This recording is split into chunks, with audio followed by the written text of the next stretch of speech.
안녕하십니까. 저는 직장에 다니고 있는 30대 남성입니다. 아직 결혼은 하지 않았고 혼자 지내고 있어요. 지금의 조용한 생활도 나쁘지 않다고는 생각하지만 그래도 가끔은 사람이 그리울 때가 있습니다. 세상에 태어난 이상 사람이 늘 혼자만의 힘으로 지낼 수는 없는 노릇이니까요. 저라고 해서 울지 않는 사람이 아예 없었던 것은 아니었어요. 제게는 항상 따스하고 포근한 사람이었던 제 친누나가 바로 제게 그런 사람이었죠. 언제인지 기억조차 나지 않을 어린 시절부터 세상에 덜렁 둘이 남겨진 서로에게 오로지 서로뿐인 관계였습니다. 누나는 제게 그저 손이 형제였을 뿐만이 아니라 아버지, 어머니 대신이기도 했어요. 그러니 그렇게 평생을 의지하며 살았던 누나를 갑작스레 잃게 되었을 때 얼마나 하늘이 무너지는 듯한 충격이었을지 여러분들께서도 짐작이 가십니까? 제게는 단 하나뿐인 가족이었어요. 의지할 곳 하나 없는 남매 단둘끼리 자라면서 세상이 어찌 가혹하지 않을 수 있었겠습니까? 모진 세상, 단지 누나라는 이유만으로 저까지 지켜내겠다며 아등바등 안간힘을 쓰며 고생하고 살아야 했던 누나였습니다. 누나, 이렇게 가는 게 어딨어. 나 혼자 남겨두고 누나한테 못해준 게 너무 많은데 우리 누나 불쌍해서 어떡해. 누나! 이제는 저도 30이 넘어 아저씨 소리를 듣는 시커먼 어른이 다 되었는데 어린아이처럼 주체하지 못하고 터져나오는 눈물을 어찌할 수가 없었습니다.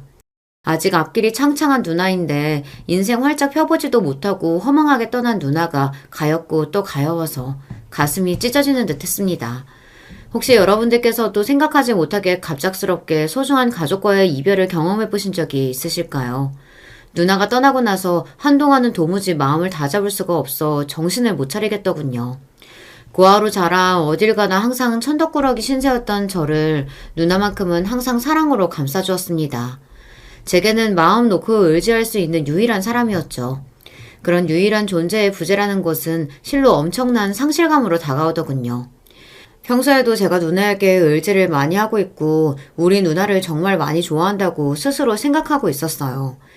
그러나 막상 누나를 잃고 나서야 제가 얼마나 누나에게 의지를 많이 했는지, 제 마음속에 누나에 대한 감정이 얼마나 컸는지 그제야 제대로 깨닫게 되었습니다. 잃고 나니 해주지 못했던 것들만 자꾸 생각나고 누나 속삭였던 일들만 자꾸 떠올라서 끝도 없는 후회를 반복할 때마다 다시금 누나에 대한 그리운 마음이 걷잡을 수 없이 밀려오곤 했죠. 아마 그 무렵 제 신변에 생긴 새로운 변화가 아니었다면 지금까지도 제정신 차리지 못하고 후회와 상실감에 잠겨 있었을지도 모르겠다는 생각이 드네요.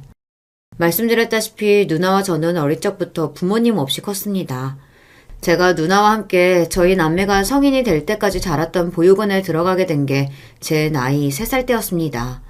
그러니까 저는 사실상 부모님에 대한 기억이라는 게 존재하지 않는다고 보는 게 옳을 겁니다. 저와는 3살 터울인 누나 역시 6살에 불과한 나이였으니 부모님과 관련된 기억의 조각이 많이 남아있지는 않았겠으나 그래도 저보다는 기억이 좀 남아있었습니다. 아버지는 제가 태어나고 얼마 되지 않아 사고로 돌아가신 것 같아요.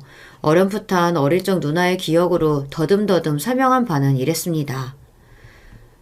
너 갓난아기일 때 자세한 정황은 기억나지 않아도 엄마가 전화 받고 쓰러지셨던 장면이 생생하게 기억나. 눈앞에서 갑자기 엄마가 쓰러지셔서 나도 충격이 컸거든. 아마 그게 사고 소식이었던 모양이야. 그렇게 아버지 먼저 세상을 떠나시고 몇 해 되지 않아 병을 얻으신 어머니셨습니다. 저희 남매가 저희 어머니 임종까지 지켜보지는 못했습니다. 그 전에 어머니께서 저희 남매를 보육원 앞에다 데려다 놓으셨거든요. 아마 당신한테 더 이상 가능성이 없다고 생각하셨던 것 같아.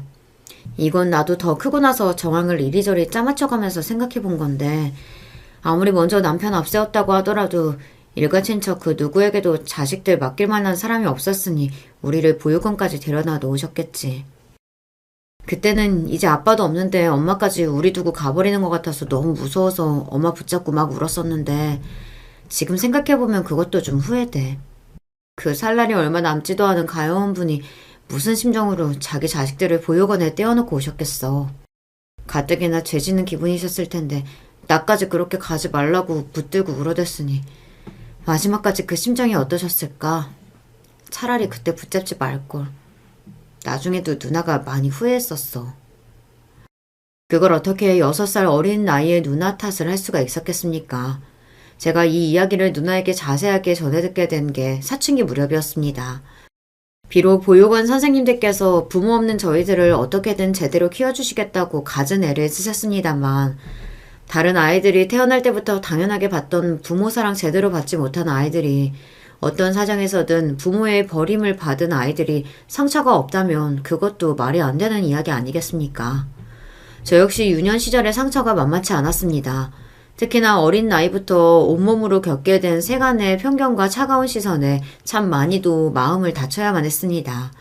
학기 초만 되면 너 부모 없는 애라고 손가락질하는 아이들 때문에 쌈박질하기 일쑤였어요. 그럴 때마다 친부모에 대한 원망이 커질 수밖에 없었어요. 저런 놈도 당연하게 가진 게 부모인데 자식 새끼 밖에 나가서 남 괴롭힐 줄만 아는 놈도 감싸는 부모가 있는데 왜 나는 다른 애들 다 가진 부모가 없어서 이런 억울한 일을 당해야 하나. 가슴속에 응어리가 커질 수밖에 없었죠.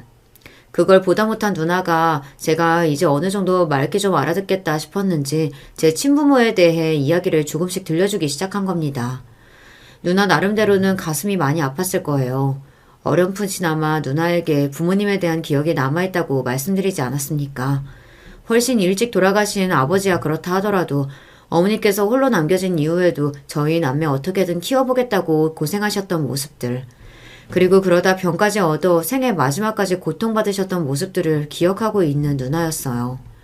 누나라고 어떻게 보육원에서 자라면서 서러운 마음이 없었겠습니까만 그래도 부모에 대한 기억이 거의 없는 저와는 친부모에 대한 감상이 다를 수밖에 없었겠죠. 적어도 부모에게서 사랑받았던 순간을 기억하고 있던 누나였으니까요. 창수야, 누나가 이렇게 말해도 네 입장에서는 받아들이기 어렵겠지만 절대로 엄마 아빠가 우리 미워서 버린 게 아니야. 너 힘들어서 이런다는 거 어떻게 누나가 모르겠어. 그래도 부모님에 대한 원망 조금만 내려놓으면 안 되겠니? 절대로 우리에 대한 사랑이 없어서 이런 일이 생긴 게 아니야, 창수야. 필요 없어.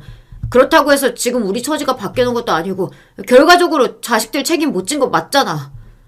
창수야. 누나 입장에선 그렇게 부모에 대한 원망을 쏟아놓는 제 말도 상처였을 겁니다. 아무래도 저는 부모에 대한 구체적인 기억이 없는 편이라서 부모와 저를 분리시켜 생각하는 게 누나보다는 수월했어요. 사실 그게 감정적으로 더 편하기도 했습니다.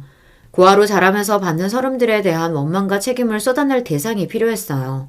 당연히 저한테는 그 대상이 부모님이 될 수밖에 없었죠. 사랑받은 기억이 없으니 그저 간단하게 원망만 해버리면 그만이었습니다. 생각해보면 누나 감정은 더욱 복잡해질 수밖에 없었을 것 같아요. 차마 마음 편히 부모 원망도 하지 못하던 누나였으니까요. 아무래도 한때나마 사랑받고 단란했던 가정에 대한 기억이 어렴풋이 남아있으니 가뜩이나 상냥하고 착한 누나 성격에 부모님에 대한 원망하는 감정을 갖기 어려웠을 겁니다. 하지만 저는 그게 꼭 좋은 일이었다고 생각하지 않아요. 사람이 감정적으로 돌파구도 있어야 하는데 받은 상처에도 불구하고 부정적인 감정을 발산하기 힘들었던 누나였죠. 저야 학교 다닐 때 저 우습게 보는 놈들 아주 본때를 보여주기도 하고 부모 원망도 해가며 나름대로 어느 정도 해소가 되었을지 모르나 그런 철없는 남동생까지 챙기느라 항상 노심초사했던 누나는 어디다 그 원망을 다 풀어내지도 못하고 가슴앓이만 하고 있었겠죠. 그런 가여운 누나의 어린 시절을 생각해보면 제 감정 주체하지 못해 가뜩이나 쉽지 않았을 누나의 인생에 더욱 큰 짐을 얻은 것 같아 미안하고 또 미안한 마음입니다. 누나라고 저와 다름이 없는 처지에 어찌 서름이 없었겠어요. 저는 가끔 지금도 이런 상상을 해요. 만약 내가 단 한 번만 과거의 누나를 다시 만날 수 있는 기회가 주어진다면 저 때문에 마음고생이 많았음에도 제 앞에서 한번 시원하게 울 수조차 없었을 어린 누나를 꽉 끌어안아주고 싶다고.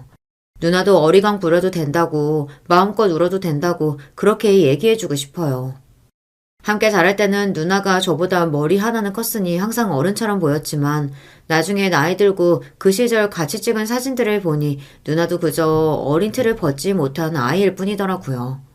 그 작은 어깨에 짓눌려 있던 삶의 무게를 조금이나마 덜어줄 수 있다면 얼마나 좋을까 하는 생각을 누나 떠나고 나서 거의 매일같이 했습니다.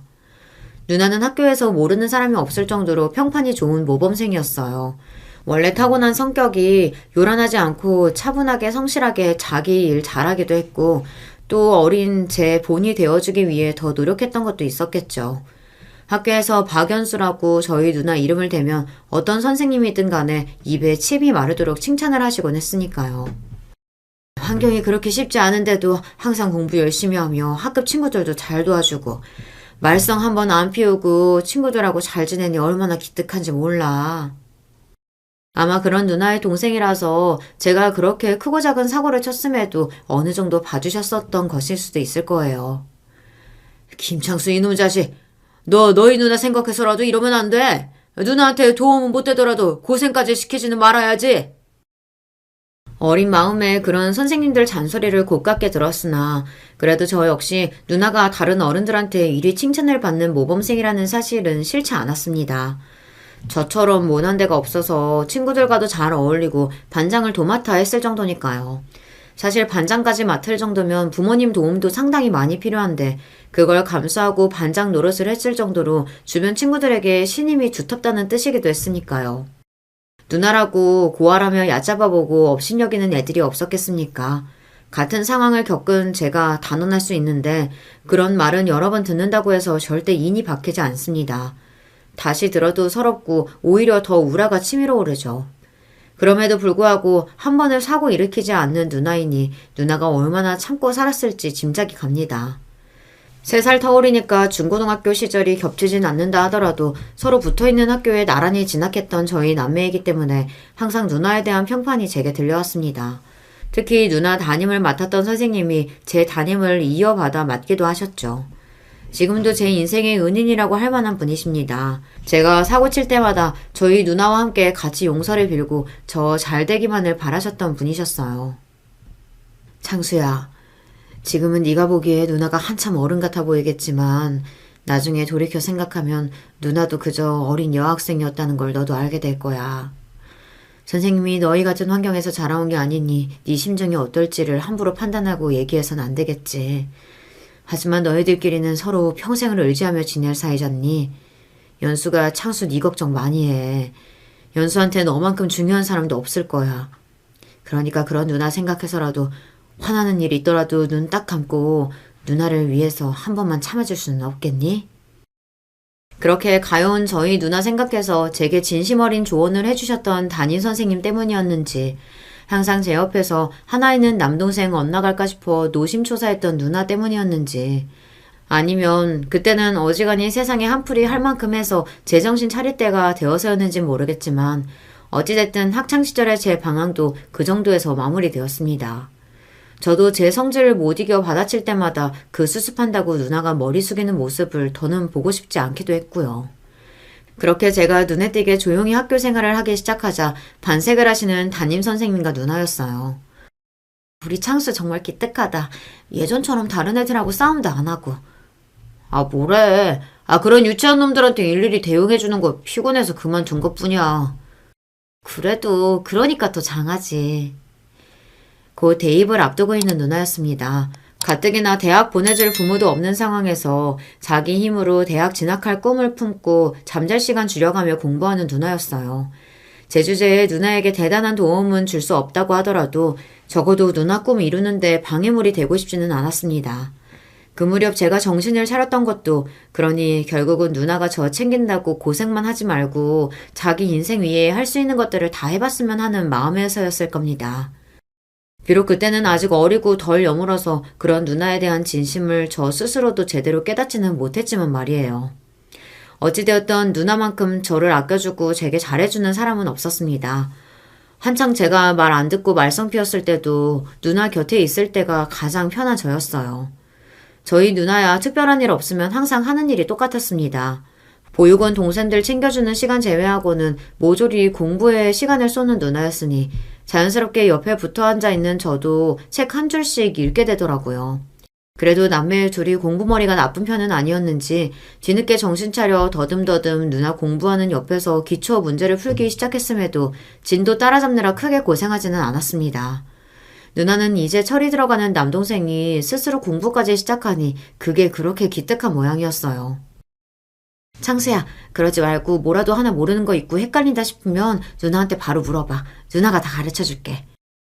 나한테 신경 쓰지 말고 누나 책이나 봐. 나중에 대학 떨어지고 질질 울지 말고. 괜히 마음에도 없는 퉁명스러운 소리 하면서도 누나랑 같이 앉아서 공부하는 시간이 좋았습니다. 살면서 제가 노력한 것에 대한 결과로 돌려받는 경험을 그때까지 거의 해본 적이 없는 저였거든요. 남들 당연하게 가진 부모부터 안락한 가정까지 당연하게 주어진 것들을 당연하게 갖지 못하는 인생을 살아왔기에 그러지 않으려고 애쓰면서도 주눅들지 않기가 어려웠어요. 제 출생과 관련한 별거 아닌 말에도 그 시절 그토록 예민하게 받아들였던 것 또한 제가 제 배경에 대한 콤플렉스가 심했기 때문이었겠죠. 그러니 누나는 그런 어리석은 남동생보다 훨씬 건강하고 생산적인 방법으로 콤플렉스를 이겨낸 셈이었어요. 누나라고 저와 처한 환경이 다르지 않은데 어떻게 그런 콤플렉스가 없었겠어요. 그럼에도 스스로 노력하고 자신을 갈고 닦아 주변 사람들의 인정을 받고 신뢰를 얻어낸 누나였습니다. 아무리 고씹어 생각하고 또 해봐도 어린 누나가 어떻게 그렇게 의젓하게 자신의 상황을 헤쳐나갈 수 있었나 놀라운 마음입니다. 고작 10 몇 살밖에 되지 않은 어린애가 어떻게 그렇게 기특한 생각을 다 했을까요? 누나가 세상을 떠난 지금까지도 제 평생의 누나일 수밖에 없는 이유가 바로 이런 건가 봅니다. 항상 철딱선이 없는 동생의 인생의 길라잡이가 되어주는 현명하고 마음씨 고운 누나였어요. 누나가 우수한 성적으로 명문대학교의 합격 통지를 받았던 날은 저도 제 생애에 이리 기쁜 날이 있었나 싶을 정도로 행복한 날이었습니다. 평소에 쑥스러운 마음에 누나에게 애정 표현을 잘 못했던 저도 그날만큼은 누나를 으스러지게 꽉 끌어안고 기쁨에 소리쳤습니다. 누나, 정말 잘했어. 고생 많았어. 누나가 너무 자랑스러워. 평소 무뚝뚝하던 남동생의 말에 당황했는지 한동안 눈만 깜빡이며 저를 보던 누나가 갑자기 눈물을 후두둑 쏟더라고요. 왜 그래, 누나? 이 좋은 날 왜 이렇게 울어? 모르겠어. 그냥 너한테 이런 소리 들으니까 지금까지 고생한 거 다 보상받는 기분이야. 누나가 제 앞에서 그렇게 어린애처럼 엉엉 우는 모습은 처음 봤어요. 이 어려운 형편 속에서도 흔들리지 않고 자기 길을 뚜벅뚜벅 걸어나가던 누나였습니다. 하지만 그런 누나라고 어떻게 힘들지 않을 수 있었겠습니까? 지칠 때마다 앞날만 생각하며 저만 생각하며 이를 악물고 힘을 내었겠죠. 비로소 누나의 눈물을 보게 된 저 역시 가슴이 뭉클했습니다. 누나, 그동안 나 때문에 마음고생 많이 했지? 누나라고 하나 있는 거 도움은 되지도 못할 망정 자꾸 짐만 되고. 아니야, 창수야. 누나 너 짐스럽다고 생각한 적 한 번도 없어. 너 없었으면 누나 지금껏 버티지도 못했어. 누나, 나 때문에 고생한 거 나 다 알아. 앞으로는 나도 누나 고생 안 시키도록 내 할 일 잘하면서 노력할게. 창수야. 말 좀 따스하게 해주는 그게 뭐가 그렇게 어렵다고 창피하다고 누나에게 못난 말만 툭툭 내뱉었던 것이 후회스러웠습니다. 누나가 하나 있는 동생한테 뭐 그렇게 크게 바라는 게 있었겠어요. 그저 서로 의지하며 다정한 말 한마디 주고받는 거, 그게 전부였을 텐데. 곧 대학 진학하게 되면 보육원에서 나가 새로운 보금자리에서 새 인생을 시작하게 될 누나였습니다. 저는 아직 학교를 마쳐야 하니 보육원에 머물러야 했고요. 자기 생활만 해도 빠듯할 텐데 저까지 누나에게 짐이 될 수는 없었습니다. 그렇게 제 생애 최초로 누나와 떨어져 지낼 날이 머지 않다고 생각하니 그동안 다정하게 대해주지 못했던 게 자꾸만 후회가 되더라고요. 결과적으로 저희가 떨어져 지내면서 오히려 사이가 더 가까워진 것 같아요. 저도 이제 생각을 고쳐먹고 그때그때 누나에게 고마운 마음을 솔직하게 표현하게 되었습니다. 처음에 다소 어색해하던 누나도 예전보다 철든 모습을 보여주는 동생 때문에 기뻐 보였어요. 누나가 떠나고 나서도 제 나름대로 제 앞가림 해보겠다고 열심히 공부했습니다. 비록 누나만큼은 아니어도 그동안 소홀했던 걸 생각하면 성적이 나쁜 편은 아니었어요. 하지만 고3 때 지망했던 대학에서 아깝게 불합격하게 되었습니다. 제 나름대로는 피나는 노력을 했기에 속이 쓰리지 않을 수는 없었지만 그렇다고 제게 주어진 환경이 여의치 않으니 솔직히 욕심을 더 낼 수가 없었습니다. 처음 시험 볼 때부터 재수는 꿈도 꾸지 못했어요. 그렇게 당연하게 취업을 염두에 둔 저를 보고 누나가 펄쩍 뛰었습니다. 무슨 소리야. 너 지금도 얼마나 아깝게 떨어졌는데. 조금만 더 하면, 정말 조금만 더 하면 내년에는 당연히 붙을 수 있을 텐데 왜 벌써 포기를 하려고 해. 누나, 사람은 분수대로 살아야 하는 거야. 이제 곧 보육원에서 독립도 해야 하는데 내 앞가림 하려면 일자리부터 빨리 알아보는 게 맞지. 그렇게 말하지 마. 네 분수가 뭐 어때서. 네가 혈혈단신 혼자 몸인 것도 아니고 누나가 있잖아. 누나, 무슨 말도 안 되는 소리라는 거야. 누나도 당연히 누나 인생 살아야지. 나 지금까지만 해도 누나 속 썩인 걸로 따지면 누나한테 면목 없어. 그러지 말고 창수야, 누나 말대로 하자. 이대로 너 포기하게 하면 누나가 평생 너무 후회스러울 것 같아서 그래.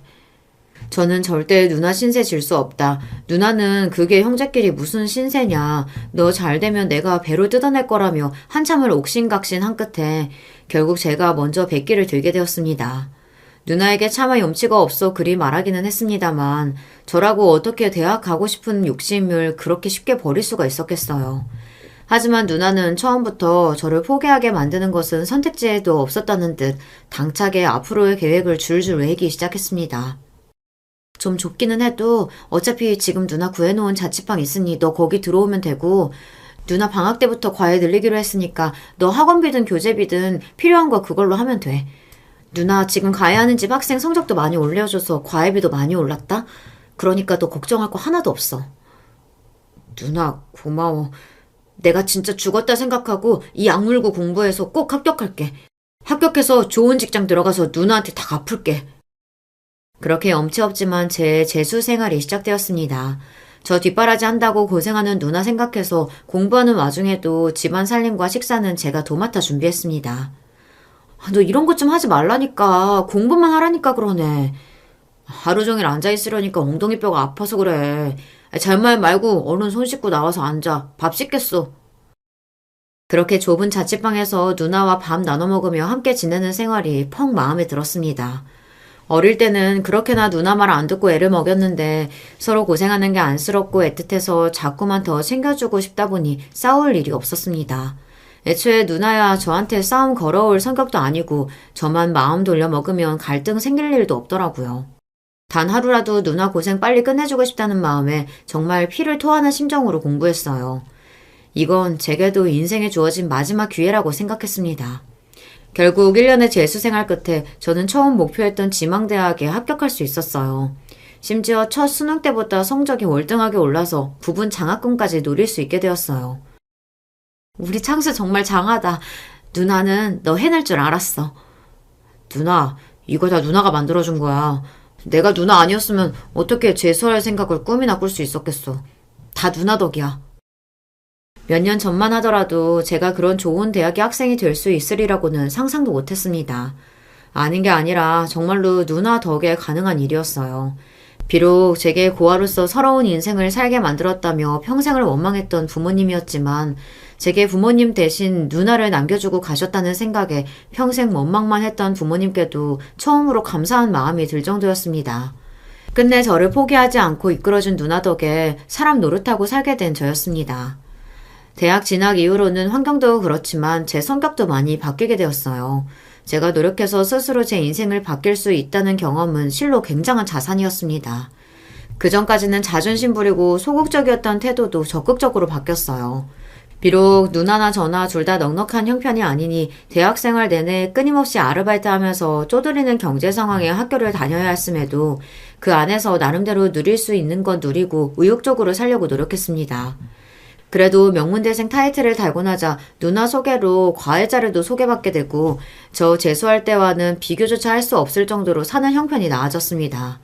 대학생활 하는 동안에는 누나와 함께 지냈어요. 저희 둘 과외에서 모은 돈으로 좁은 반지하 월세방 벗어나 땅 위로 올라오게 된 날은 둘 모두 뿌듯한 마음에 괜히 눈시울이 시큰해졌습니다. 타고나길 아침잠이 많은 누나 두드려 깨워 아침 먹여 학교 보내는 바쁜 일상이 반복되어도 지루하다는 생각이 들지 않았어요. 누나 바빠서 얼른 나가봐야 되는데. 그러니까 5분만 좀 일찍 일어나래도. 안 돼. 이거 다 먹고 나가. 하여간 잔소리는. 누가 들으면 네가 내 오빠인 줄 알겠다. 재수생활하면서 제법 손에 익은 살림이었습니다. 무엇보다 대단한 건 아니라 할지라도 제가 누나에게 무언가 해줄 수 있는 게 생겼다는 것도 기분 좋은 일이었어요. 항상 누나에게 받기만 하는 철없는 남동생에서 그래도 조금은 어른에 가까워진 기분이었죠. 누나와 함께 지내는 생활은 누나가 취업을 하게 되며 막을 내리게 되었습니다. 대학생을 내내 취업 준비에 열을 올렸기에 누나는 졸업 전에 벌써 다닐 회사가 확정되었어요. 좋은 회사이기도 했지만 워낙 업무도 많고 또 저희 지내던 자취방과 회사 거리가 꽤 멀어서 어쩔 수 없는 선택이었죠. 혼자 있다고 아침 대충 먹고 나가지 말고 내가 가끔씩이라도 들러서 봐줄 테니까 누구 따라오는 사람 없나 항상 경계하고. 알았어. 오라버니 시키는 대로 해야지. 능글거리며 말하는 누나 말에도 걱정이 되더라고요. 저도 누나 뒤에 몸을 숨길 정도로 어린 시절은 이미 한참 지나갔으니 어깨가 제 반밖에 안 되는 왜소한 누나가 걱정이 되지 않을 수가 없었습니다. 그래도 마냥 저를 챙겨주어야 할 남동생으로만 보던 누나가 이제는 예전보다 제게 의지도 해주어 다행스럽다는 생각이 들었습니다. 조금은 누나가 기댈 수 있는 사람이 된 것 같아 기쁜 마음이었어요. 틈날 때마다 한 번씩 누나 집에 들으려고 애쓰기는 했지만 저도 제대 후에 취업 준비한다고 정신없이 바빠서 시간 내서 얼굴 한번 제대로 보기도 쉽지 않았습니다. 누나도 야근이 많기도 했고요. 하지만 저 역시 졸업 전에 취업 확정이 되었던 날은 얼굴을 보지 않을 수 없었어요. 기쁜 소식이 생기면 가장 먼저 전해주고 싶은 게 누나였습니다. 누나도 제게 그런 마음이었으니 야근까지 하고서도 한달음에 제게 달려와 준 거였겠죠. 좋은 직장 구해 어엿한 사회인이 된 저를 보고 눈시울을 붉히는 누나였어요. 창수야, 누나는 이제 더 바라는 거 없어. 우리 창수 언제 이렇게 커서 취직까지 다 하게 되고 이게 다 무슨 일인가 싶다. 누나, 내가 취직하면 그동안 받은 거 배로 갚아준다고 한 거 잊지 않고 있지? 딱 기다리고 있어. 무슨 소리야. 너 학교 다니면서도 누나한테 얼마나 잘했는데. 누나는 벌써 누나가 해준 거 배로 너한테 다 받았어. 그렇게 이제는 저희 남매의 힘들었던 시절도 저물었다고 생각했어요. 누나도 저도 어엿한 사회인으로서 제 목 다하며 제 앞가림하며 살고 있었어요. 부모도 없이 남매끼리 보육원에 버려졌다고 무시하며 손가락질 받던 시절이 까마득하게 느껴졌습니다. 이제는 정말로 하고 싶은 거 다 하면서 평범하게 남들처럼 살 수 있겠다고 생각하니 괜히 지금까지의 인생이 주마등처럼 스쳐 지나가 콧잔등이 시큰해졌습니다. 본격적인 직장 생활이 시작되면서 저 역시 정신없는 나날을 보내야만 했습니다. 오리엔테이션에서부터 입사까지 쉬운 일이 하나도 없더라고요. 그래도 제게 주어진 일은 제법 잘 해낸다고 생각했는데 처음 사회인이 되어 회사 업무에 적응하는 게 쉬운 일은 아니었습니다. 누나는 어떻게 벌써 이런 생활을 몇 년이나 해냈나 싶을 정도였어요. 솔직히 하루하루 자존감이 깎여나갈 정도로 혹독한 생활이 이어졌습니다. 그래도 나름대로 재수까지 한 끝에 좋은 학교 나와 좋은 직장 들어갔을 때는 저도 이제 제 인생이 활짝 피었다고 생각했는데 그렇게 다들 각자 잘났다는 사람들 모아놓은 곳에 섞이고 나니 제가 참 부족하다는 생각이 많이 들더라고요. 당연히 업무 시간만으로는 제 모자란 실력을 채우기가 쉽지 않았습니다. 그러다 보니 저절로 야근도 많아지고 주말이라고 마음 놓고 쉬기도 어렵더라고요. 누나 회사 다닐 때는 그렇게 쉴 땐 쉬라고 잔소리해야 되던 저였는데 막상 그 상황에 닥쳐보니 저도 누나 하던 것처럼 할 수밖에 없더라고요. 주어진 거 거의 없는 환경에서 어떻게 남 사는 것만큼 따라갈 수 있었겠습니까? 결국은 죽어라 노력하는 것밖에 없었어요. 누나랑 얼굴 보는 일은 더더욱 힘들어졌습니다. 직장 간의 거리도 있는 데다가 누나도 누나로 바쁘지만 이제 갓 입사한 신입사원인 저는 회사 업무 돌아가는 거 파악하느라 여념이 없었어요. 유난히 더 힘들었던 날에는 누나 만나서 소주라도 한 잔 기울이고 싶을 정도로 지쳤지만 그것도 생각뿐이지 녹초가 되어 겨우 집에 기어들어가 쓰러지듯 잠들고 겨우 출근 시간 맞춰 일어나 다시 회사로 뛰어나가는 생활이 이어졌습니다. 창수야, 직장 다니는 게 만만치가 않지? 이래가지고 퇴직까지 무사히 붙어 있을 수나 있으려나 싶어. 그 생각하니까 진짜 까마득하다. 너 항상 말로만 그러지 주어진 일이 있으면 항상 끝까지 잘 해내잖아. 누나는 너 믿어. 오랜만에 통화에 푸념이나 늘어놓는 남동생에게 다시금 힘을 실어주는 누나였습니다. 그게 누나와의 마지막 통화가 될 줄 알았더라면 저 힘든 얘기만 하지 말고 지금껏 누나도 몸 부서져라 노력하느라 고생했다고 다른 사람 다 몰라도 그 고생을 나만은 알고 있다고 그렇게 말해줄 걸 그랬어요. 그날도 한창 업무에 바빴습니다. 얼마 전 마케팅 부서에 정식으로 발령을 받은 이후로 정신없이 쏟아져 내리는 업무 분담에 눈코 뜰 수 없었죠. 업무 중에 갑작스럽게 걸려온 전화에도 너무 바빠서 짜증이 날 정도였습니다. 김창수 씨 되십니까? 김현수 씨 보호자 맞으십니까? 갑자기 튀어나온 누나 이름에 순간 멈칫했어요. 무슨 일입니까? 저희 누나한테 무슨 일 있어요? 여기 고려대학병원입니다. 병원이라뇨? 병원에서 우리 누나는 왜요? 누나 괜찮아요? 어디 다친 거예요? 일단 저희 누나부터 좀 바꿔주세요. 이런 말씀 전해드리게 돼서 유감이지만 김현수 씨 이미 사망하셨습니다. 제 귀로 듣고도 무슨 소리를 듣고 있나 실감이 나질 않았습니다. 며칠 전까지만 하더라도 저와의 전화통화에서 다정한 말을 전해주는 누나였어요. 그런 지 얼마나 됐다고 갑자기 연락 와서는 내 누나가 죽었다니. 여러분들 같으면 그 소리를 고지고대로 믿을 수가 있겠습니까? 지금 무슨 소리 하는 거야? 당신 보이스피싱이야? 다짜고짜 전화해서 내 누나가 죽었다니. 지금 무슨 소리를 하고 있는 거야? 저는 제가 그렇게 정신놓고 고함치고 있는 줄도 자각하지 못하고 있었습니다. 갑작스럽게 소란 피우는 저를 보고 놀란 제 사수가 제 대신 전화기를 건네받았을 때도 흥분과 당황스러움에 온몸이 덜덜 떨렸습니다.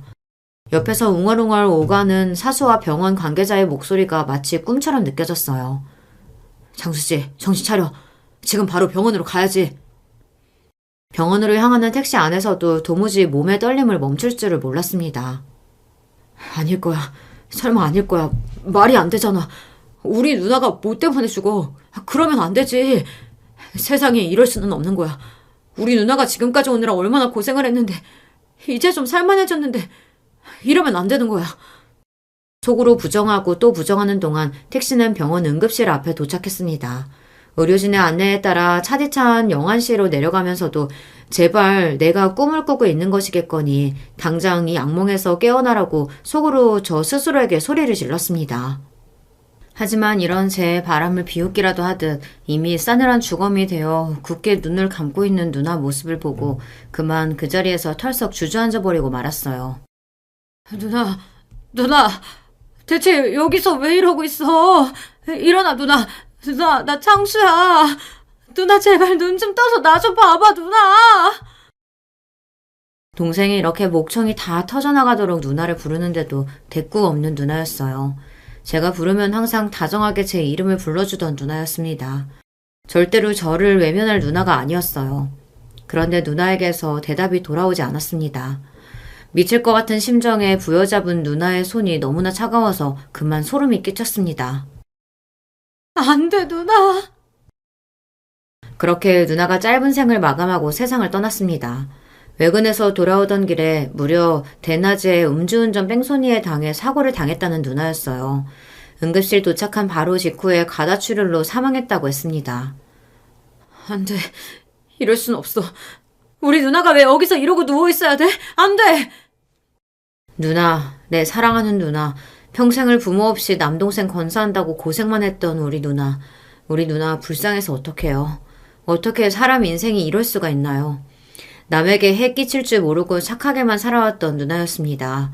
왜 마지막까지 누나의 인생이 이리 아파야만 했는지 심장을 핥히고 지나가는 고통에 몸부림쳤습니다. 주변에서 웅성웅성 말을 거는 소리가 귀에 들어오질 않았습니다. 그 와중에 누나의 장례가 착실하게 준비되고 있었어요. 아까 저 대신 제 전화를 받아주셨던 사수가 몇 안 되는 제 지인들께도 연락을 돌렸던 모양입니다. 장수씨, 정신 차려야지. 누나분 잘 보내드려야 하잖아, 응? 누나가 제 곁을 떠났다는 것도 믿기지 않았는데 그런 누나를 보내줘야 한다니. 그만 제가 처한 현실이 너무나 끔찍하게 느껴져 괴로움에 얼굴을 감싸쥐었습니다. 솔직히 폭풍처럼 몰아치는 상황에 제정실 붙들고 있기가 너무나 힘겨웠어요. 하지만 계속해서 누나를 저리 외롭게 둘 수만은 그것만큼은 차마 할 수가 없더군요. 비척비척 누나의 장례식장 빈소를 향하면서도 차마 눈물이 나오질 않았습니다. 제가 눈물이라도 한 방울 떨어뜨리면 정말로 누나가 세상에 없다는 걸 받아들여야 할 것만 같아 너무나 두려웠어요.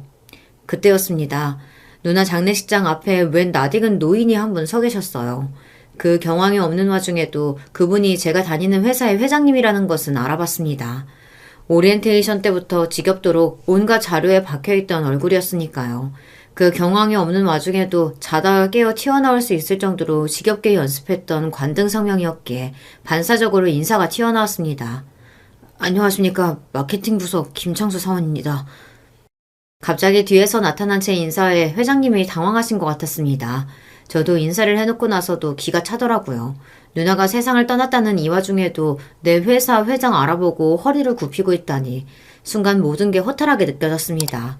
그렇게 비틀비틀 장례식장으로 들어가는 제 손을 회장님이 덥석 잡으셨습니다. 순간 당황했지만 저를 붙든 회장님 손이 너무 떨려서 가뜩이나 불안한 마음이 더 술렁이더군요. 죄송합니다. 제가 들어가 봐야 해서. 그런 회장님 손을 떼어내려는데 얼굴에 핏기가 가신 회장님이 울부짖듯 제게 말씀하셨습니다. 장수야, 나다. 네 외할아버지야. 대체 오늘이 무슨 날인가 싶더군요. 누나 문제만 하더라도 미쳐 도울 지경인데 회장님 입에서 나오는 저 비현실적인 소리는 또 뭐랍니까? 세상이 저를 상대로 장난치는 기분이더라고요. 저도 모르게 회장이고 뭐고 그만 화가 나서 소리를 빽 질렀습니다. 무슨 소리 하시는 겁니까? 내가 네 외할아비 맞아. 내가 차마 니들 앞에서 설 수가 없어서 너희들 볼 낯이 없어서 나설 수가 없었는데 연수가 이렇게 황망하게 가버릴 줄은. 그러더니 제가 더 뭐라고 하기도 전에 그 자리에 털썩 주저앉아 오열하기 시작한 회장님이셨습니다. 차마 아무 말도 못하고 서서 굳어있는 저를 보고 옆에 계시던 회장님 비서께서 제게 그러시더군요. 죄송합니다. 회장님께서 너무 놀라셔서. 실은 입사서를 통해서 김창수 사원이 회장님 연을 끊으신 막내따님 자녀분이라는 걸 알고 계속 지켜보고 계셨습니다. 누가 들으면 거짓말한다고 비웃을 얘기를 여러 사람 입을 통해 듣고 있자 정말로 이게 현실인가 싶은 생각이 서서히 들기 시작하더라고요. 누나랑 고아로 서럽게 자라났는데 갑자기 다니던 회사 회장이 자기가 우리 외할아버지라는데 그런 생각이 들지 않겠습니까? 하지만 방금 누나를 잃은 저였어요. 누나의 주검을 확인한 지 얼마 되지도 않았는데 이런 소리까지 듣고 있자니 그만 뇌에 과부하가 오고 말았습니다. 제 감정을 스스로 도무지 주체할 수가 없었어요. 그 혼란과 당황스러움은 걷잡을 수 없는 분노로 이어졌습니다. 그게 무슨 소리야? 부모도 없이 남의 둘이서 지금껏 살았는데 친척이 있었으면 진작 나타나서 우리 도와줬어야지. 할아버지면 손자를 업신여김 당하게 둘 게 아니라 보호를 해줬어야지. 진작 알았으면 왜 이제야 나타난 건데? 지금껏 모른 척하더니 떠났더니 나타나서 지금 이게 뭐 하는 건데? 우리 누나가 얼마나 고생을 했는데 고아를 살면서 가진 서러움 당하면서 지금껏 얼마나 애를 썼는데 나타나려면 진작 나타났어야지. 이제 누나도 없는데 이제 와서 그게 다 무슨 소용인데? 그렇게 미친 듯이 소리를 지르다 그만 머릿속에 뭔가 뚝 끊기는 기분이었습니다. 창수야! 창수야! 어렴풋이 제 외할아버지라는 그 사람의 절박한 외침이 들리는 것도 같았어요. 다시 정신을 차렸을 때 온 얼굴이 눈물범벅이 되어 제 손을 꽉 붙들고 있는 회장님이셨습니다. 평소에는 신입사원으로서 다가갈 수 없는 위험 있는 회장님으로 보였는데 그 순간만큼은 세상에서 가장 약하고 초라한 노인의 모습에 불과했습니다. 정신을 잃고 다시 깨어났는데도 누나가 이 세상에 없다는 사실은 변하지 않았어요. 더는 화낼 힘도 남아있지 않더군요. 말 한마디 없이 조용히 눈물만 흘리고 있는 저를 보고 그분이 어렵게 입을 여셨습니다. 네 어미가 전에 고아인 네 아버지 만나 결혼하겠다 했을 때 회장 딸로 평생을 귀하게 키워놨더니 고작 그런 남자를 신랑감이라고 데려왔다는 괘씸함에 내 손으로 그 애를 내쳤었지. 그때는 그게 그렇게 집안 망신처럼 느껴질 수가 없었다. 그렇다고 둘 다 그렇게 한순간에 내 곁을 떠나서 지방으로 숨어버릴 줄은 생각도 못했어. 찾으려고 하면 얼마든지 찾을 수 있었겠지만 자식한테 버림받은 것 같아 서운하고 상처받은 마음에 그 애를 그렇게 방치했던 게 이런 결과로 이어질 거라곤. 뒤늦게 그 애 세상 떠난 거 알고 너희들이나마 찾아보려고 했는데 이미 보육원에 보내졌을 거라고 생각을 못했다. 입사 오리엔테이션에서 자네 얼굴 보고 워낙 자네 부친 젊었을 적을 쏙 빼서 설마 싶었는데 연수 얼굴까지 보고 나니 너희들이 내 손자라는 걸 도저히 보정할 수가 없더구나. 알았으면 그때라도 얘기를 했어야죠. 나는 몰라도 우리 누나는 그래도 대화 정도는 들어줬을 텐데. 차가운 제 말에 회장님이 다시금 고개를 떨구고 눈물을 뚝뚝 떨어뜨리셨습니다. 너희들이 한 고생을 다 알고 있는데 내가 무슨 염치로 그 앞에 나타날 수가 있었겠어. 그래도 일이 될 줄 알았더라면 내 손녀 한번 만나보지도 못하고 이리 허망하게 보낼 줄 알았더라면. 그렇게 다시 오열하던 회장님이 다시금 제 손을 터짓듯 팀주어 꽉 잡았습니다. 장수야, 내게 변명의 여지가 없다는 거 알고 있다. 하지만 제발 한 번만 기회를 줄 수 없겠니? 네가 원하는 게 있다면, 해달라는 게 있다면 무슨 일이든 다 아마. 그럼 우리 누나 다시 살려낼 수 있어요? 우리 누나 그렇게 아프게 한 그 뺑소니 쳤다는 놈, 그 놈 대신 죽여줄 수 있어요? 이제 와서 회장님이 뭘 해줄 수 있는데요? 갑자기 감정이 폭발해서 저도 그 자리에서 오열하고 말았습니다. 대체 이 무슨 기구한 운명이란 말입니까? 무려 기업 회장이라는 외할아버지가 나타났는데 남들이 들으면 인생 역전이라 할 만한 일에도 티끌만큼의 기쁜 감정도 생기지 않았습니다. 함께 있었더라면 기뻐해 주었을 누나는 이미 세상에 없었으니 어찌 제게 그 일이 기쁨으로 다가올 수 있었겠습니까? 이렇게 제가 스스로도 정확히 알 수 없는 감정의 소용돌이에 휘말려 있는 사이에도 누나의 장례식이 거행되었습니다. 회장님이 직접 손을 쓰셨는지 최고 수준의 대우를 받아 치러지고 있는 장례임에도 여전히 냉소적일 수밖에 없는 저였습니다. 이미 누나가 떠나고 있는데 이제 와서 비싼 곳 해줘봤자 무슨 소용이 있나 싶었죠. 하지만 장례식이 끝나는 날까지 누나의 발인 날이 되고 납골당에 들어가기까지 마지막까지 제 곁을 지키는 회장님이셨습니다. 비록 여전히 죄책감에 차마 제 눈도 마주치지 못하셨지만 말이에요. 네가 나를 이렇게 원망하는 건 당연한 일이다. 이건 내가 평생을 짊어지고 가야 할 내 업이다. 하지만 창수야, 그래도 제발 네가 세상에 혼자 남겨졌다는 생각만은 하지 말아다오. 여전히 내가 밉겠지만 부디 연수를 생각해서라도 버텨다오, 창수야. 솔직히 세상 모든 일이 다 허망하게 느껴졌지만 제 누나가 제가 세상 포기하기를 바라지 않을 거라는 단 한마디만이 제 마음속에 남았습니다. 맞아요. 저희 누나는 절대 그러기를 바랄 사람이 아니죠. 스스로의 행복보다는 제 행복을 더 바라던 누나였습니다. 그런 누나가 이제는 제 곁에 없다는 것, 그 사실이 이리도 사무치게 느껴질 줄은 몰랐어요. 회장님이 누나 사고를 낸 가해자 집안을 완전히 풍비박산냈다는 것은 조금 마음을 추스른 이후에 전해 듣게 되었습니다. 본래 그 가해자라는 놈도 꽤나 있는 집 자식이어서 어떻게든 형량 줄여보겠다고 대형 로펌에 의뢰까지 했다고 하는데 갑작스럽게 등장한 유명 기업체 회장의 입김으로 집안 전체가 나락으로 곤두박질 쳤다고 했습니다. 누나나 제 선에서는 그것들이 죄짓고도 정당한 죄값 치르게 만들기는 쉽지 않았겠죠. 그놈은 해당 범죄로 받을 수 있는 최고 형량을 선고받고 교도소로 이감되었습니다. 앞으로 수십 년은 세상 빛 보지 못할 테지만 나온다 한들 유명 기업 회장이 제 손녀 목숨 앗아간 놈을 벼르고 있는데 결코 편히 여생 보낼 일 없는 놈이었습니다. 솔직히 아직까지 회장님을 가족으로 받아들일 자신은 없습니다. 하지만 회장님 아니셨으면 우리 누나 그렇게 만든 그놈 절대 그만큼 처벌 못했으리라는 거 정도는 알아요. 그것만큼은 정말 감사드려요. 우리 누나 억울해서 눈 감지 못하는 일 없도록 최선 다해주셔서 정말로 감사드립니다. 할아버지. 창수야. 창수야. 고맙다. 고맙다, 창수야. 감신이 쥐어짜서 그분을 처음으로 할아버지라 불러드렸을 때 다시금 오열하시는 회장님이셨어요. 솔직히 지금도 그분을 완전히 가족처럼 받아들이는 건 여전히 힘이 듭니다. 평생 가족이라고는 누나 단 한 사람뿐이었고 그런 누나를 잃은 슬픔에서 아직 헤어나오지 못한 저였습니다. 그런 누나가 떠나간 자리를 다른 사람을 새로운 가족이라고 받아들일 용기가 쉽게 나지 않았습니다. 벌써 누나가 떠난 지도 2해 가까이 흘렀네요.